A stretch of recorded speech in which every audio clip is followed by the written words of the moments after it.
Sangbingelela, welcome to Podcast Radio and Stuff, your favorite podcast. This is your favorite boy, Kamalam Guntogozo Chapa, flying solo today because I'm doing the layman's view, the week that was. So on this particular segment of our podcast, this is where I just get to speak. And when I'm lazy to speak, Ntobeko Kuluse gets to speak. Thank you so much for subscribing. I encourage you to subscribe to this podcast. It is absolutely free to subscribe. All you need to do is to click subscribe, and after that, click a notification bell so that you are notified each and every time when we drop something. And also, please don't forget to like this video. But I love you more if you decide to become a member, and when you become a member, you will contribute only R9.99 per month for being a member. But remember, subscribing is free. So I encourage you to subscribe.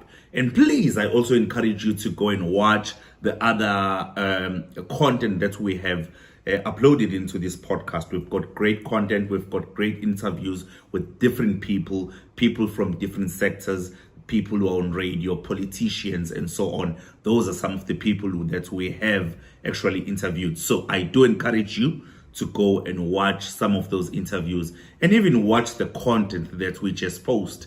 So this podcast can keep you busy for the whole day, and definitely if you have the time. So asingene kuyona-ke yanamhlanje i-layman's view, lapho engisuke ngikhuluma khona nje ngama-views ami as a layperson, ezinto ezenzakalile in the week that was. Asiqale-ke nge-speech, the budget speech. You know, in 2025, siyababaza, silibele sibabazile. Silibele sibabazile ngezinto ezenzakalayo.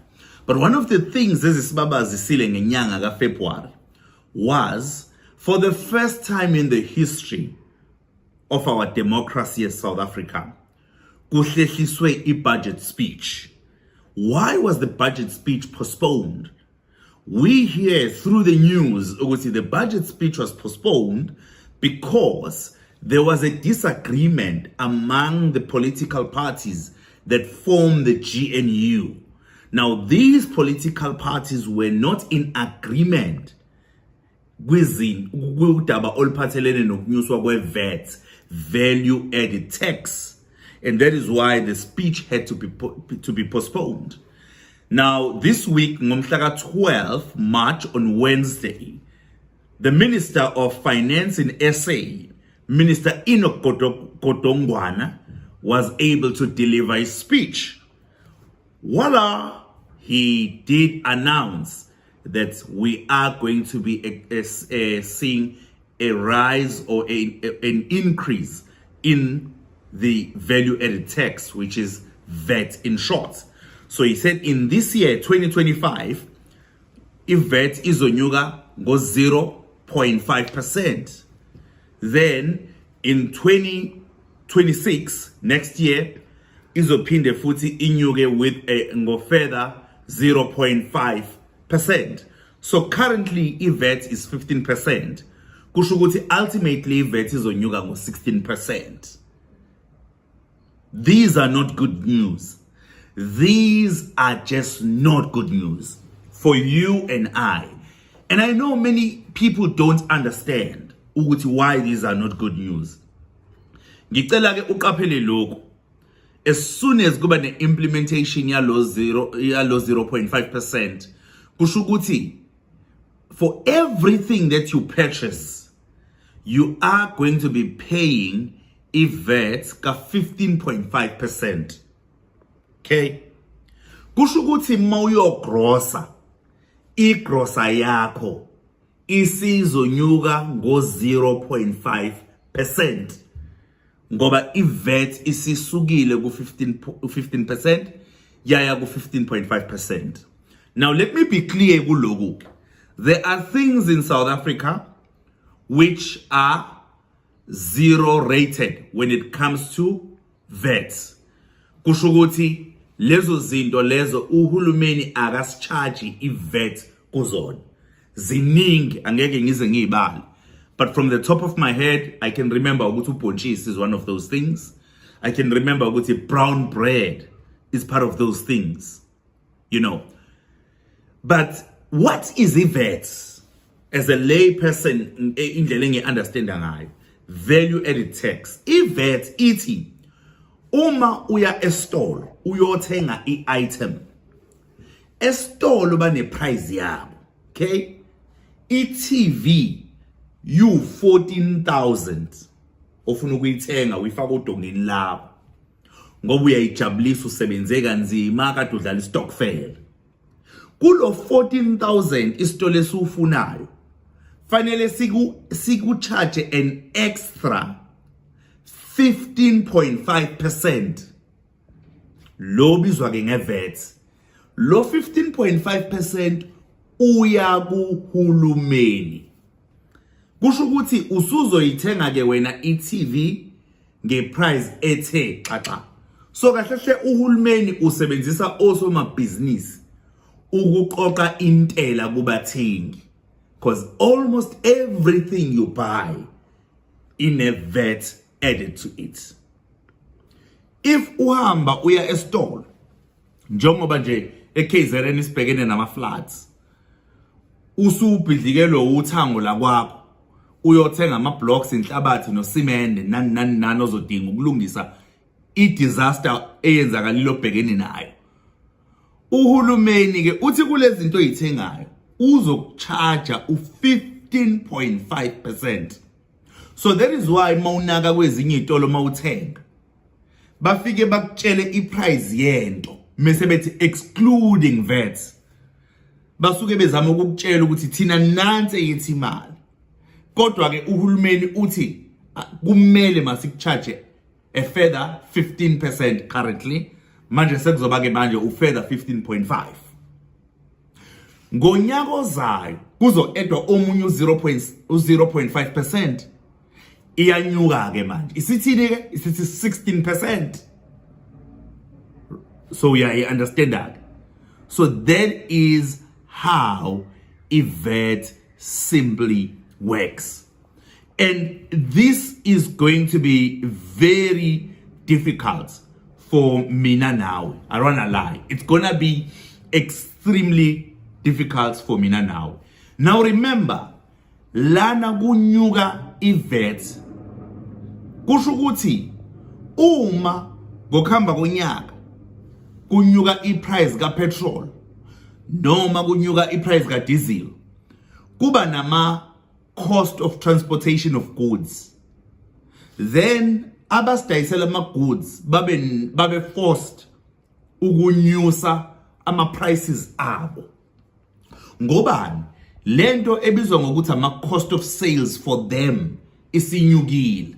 So ngoba kunyuka ama cost of sales kusho ukuthi nabo kumele banyuse iprice abasidayisela ngayo. Ngale nkathi kunyuka iprice abasidayisela ngayo, neVAT iyanyuka.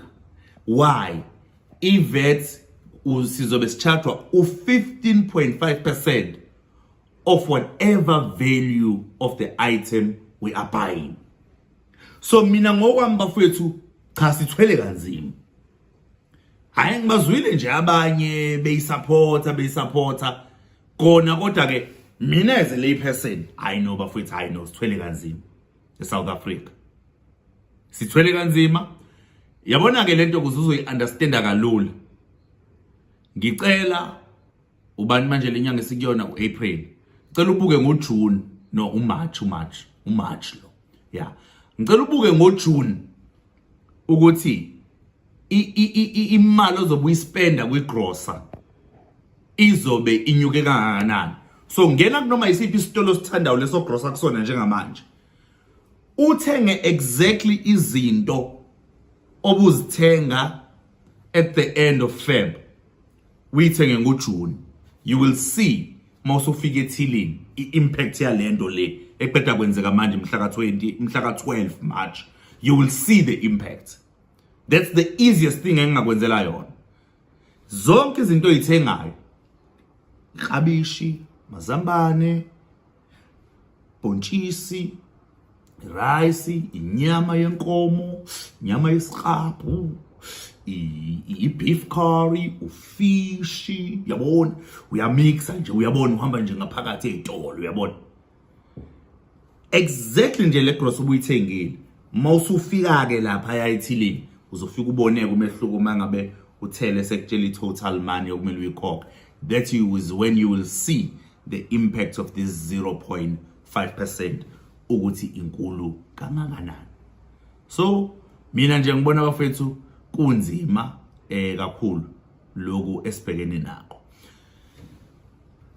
Akupheli ke okunzima eSouth Africa.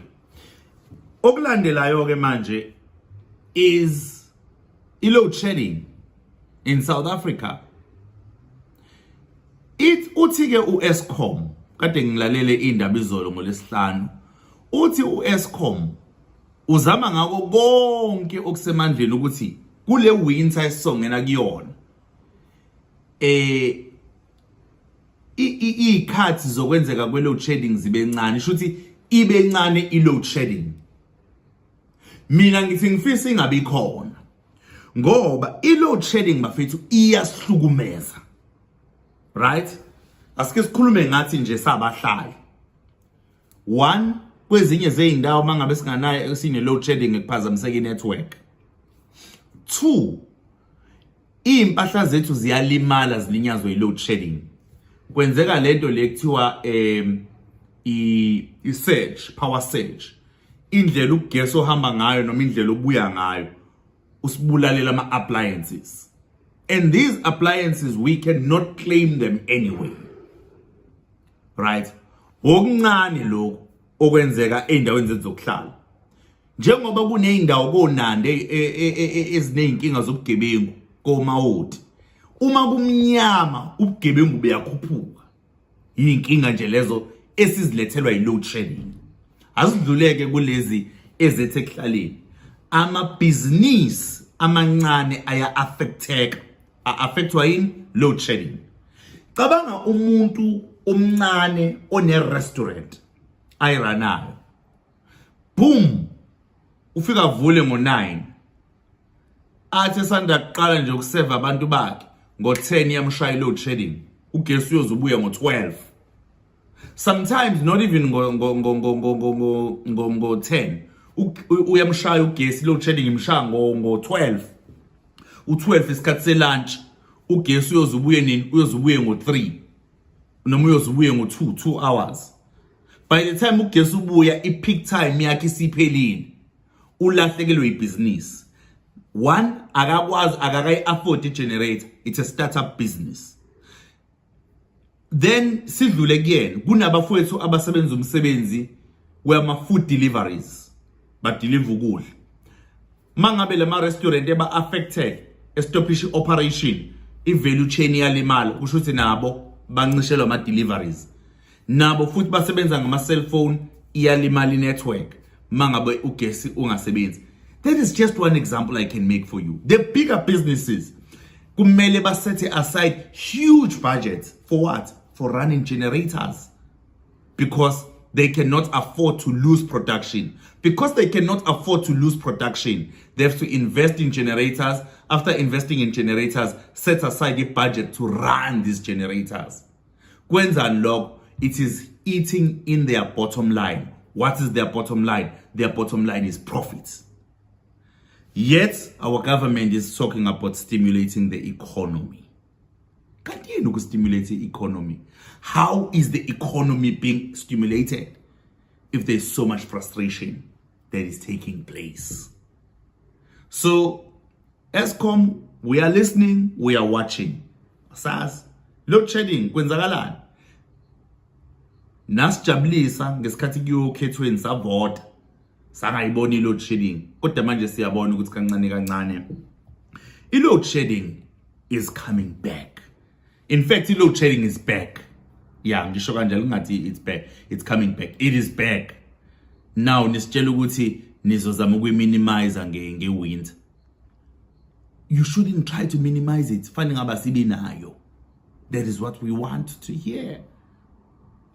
Angivale ngalokho. Ngibonile ke kuleli sondo lesiphuma kulona umnumzane Panyaza Lesufi ungusihlalo we-African National Congress in the Gauteng province aphinda be upremier kwi-Gauteng province ubebhizi kakhulu ke efocus kakhulu kwa human settlement kuleli sonto. Kube ngibonile laphana ePretoria yofaka abantu ezindlini zabo abaphuma kwi informal settlement. Ngithintwe nje ispeech sakhe. I just want to quote him.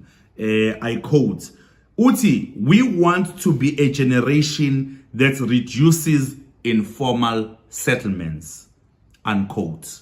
That was him speaking. So uthi by leyo generation bafuna ukwehlisa ama informal settlement. But okungithintile uLusufi engikubone kwenzeka, ngimbone uhulumeni wakhe waseGauteng becaterisha for laba bantu laba abasenkingeni, laba abasebenzayo ngenxa ukuthi bayasebenza abaqualify for ama RDPs, kodwa futhi imali abayiholayo ayikho enough for them to qualify for bonds. So they are in between. They cannot be assisted by government through RDP housing, but again, they cannot be assisted by banks in terms of getting a bond. That is simply because they cannot afford, they are not meeting the minimum requirements of a bank, because you must earn a minimum of so much. So what Lusufi did, they were able to source stands, sites for these people. And this week I saw him handing over sites to these people. Ukuthi nanga sites. Uhulumeni ke unsupporta yena ngama sites. Nina sekufanele ke manje niqhamukeke nendlela yokwakha. I think that is brilliant. I think kulesi sikhathi esiphila kusona to reduce imjondolo, uhulumeni needs to think of creative ways to work with people to get them into formal housing.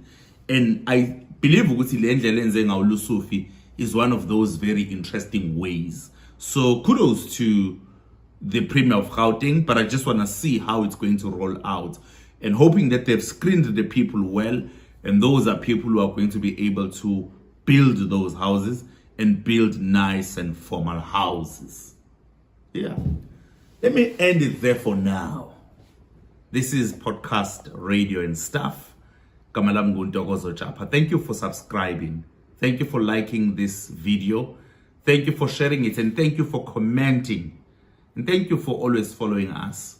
Don't forget that tomorrow in the morning we are dropping a lovely episode with Ntobeko Khulusa. We'll be together in the studio. We had a lovely interview with the guy that we'll be speaking to tomorrow. So I invite you to watch the episode dropping at 9 o'clock tomorrow right here on PRS.